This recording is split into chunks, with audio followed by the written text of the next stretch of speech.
In this video, you'll learn how to use Cloudflare R2, starting from the Cloudflare dashboard and creating your very first storage bucket. By the end, you'll understand what you're clicking on, why it matters, and how to avoid a few common mistakes along the way.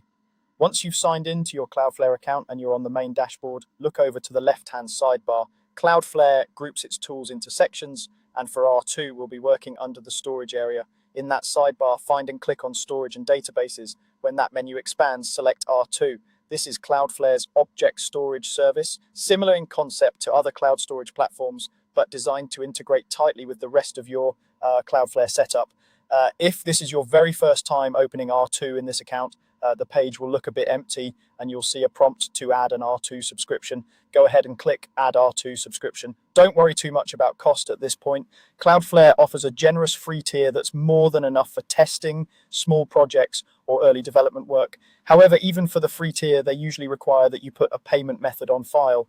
This is mainly for account verification and to prevent abuse, not because you're suddenly going to be charged for simply enabling R2. Just make sure you're comfortable with the billing settings and glance over the usage limits so you know what's included. Once your subscription is active, you'll be taken into the main R2 interface. This is where you'll manage your storage buckets. A bucket is essentially a container that holds your files, often called objects. You might have different buckets for different projects, environments, or types of data. To create your first one, click the Create Bucket button. This starts a short setup process where you define some basic details about your new bucket. The first thing you'll be asked for is a bucket name. This name has to be unique within your account and follow some simple rules. Stick to lowercase letters, numbers, and hyphens. Avoid spaces, special symbols, or uppercase letters because those can cause issues or be rejected. It can help to choose a name that clearly reflects what the bucket will store.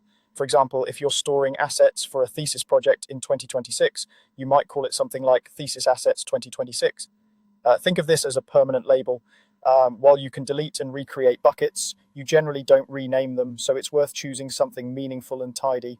Next, you'll see an option for location. By default, Cloudflare sets this to automatic, and in most cases, that's exactly what you want. With automatic selected, Cloudflare will place your bucket in the region closest to where you created it, which usually means better performance and lower latency for you and your users. This setting also lets Cloudflare manage the underlying infrastructure without you having to think about specific data centers or regions. Unless you have a strong reason to control the exact region, such as strict compliance requirements, it's best to leave this on automatic so you can keep things simple. After you've entered a clear lowercase bucket name and confirmed that the location is set to automatic, you're ready to finalize the creation process. Once the bucket is created, you'll be able to upload files, configure access, and integrate R2 with your applications or websites.